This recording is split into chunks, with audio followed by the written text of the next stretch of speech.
I parked and put my hazards on, then got out.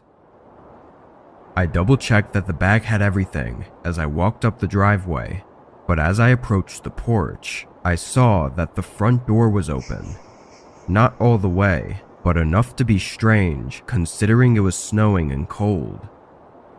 I figured it was so I could leave the bag inside the house rather than out in the snow, so when I got up to the door, I pushed it a little bit more open and slid the bag inside the house. But just as I pulled my phone out to take a picture for confirmation, I heard a woman's voice yell from across the house. She asked if I was the delivery person dropping off her order. It sounded like a young woman, maybe even early 20s. "Yeah, I put it right here in your doorway," I said, not expecting the conversation. The woman responded right away, saying I could push the door open and bring the bag to her. I knew it was strange to be asking me to go inside their house, but I pushed the door open just to see where they were. Past the entrance, there was a long hallway that led to what I think was the kitchen, and on the wall, I could see the clear shadow of the woman who was presumably standing right around the corner. Where do you want me to bring it?" There was a long moment before the woman responded.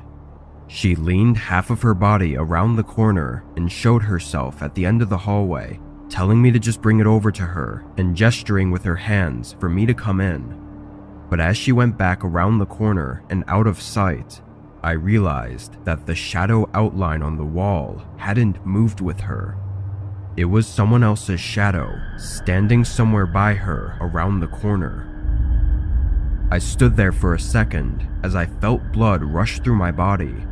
Then I quietly placed the bag down and took a few steps back before turning and rushing away from the house. I stumbled into my car and glanced back at the house as I pulled away.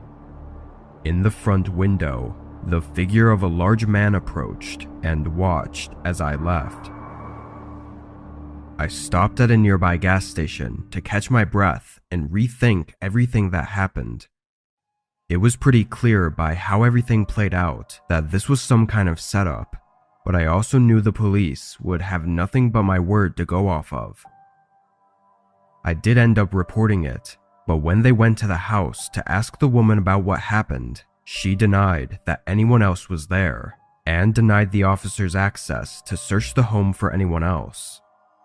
So, like I said, the police were unable to do anything at the time.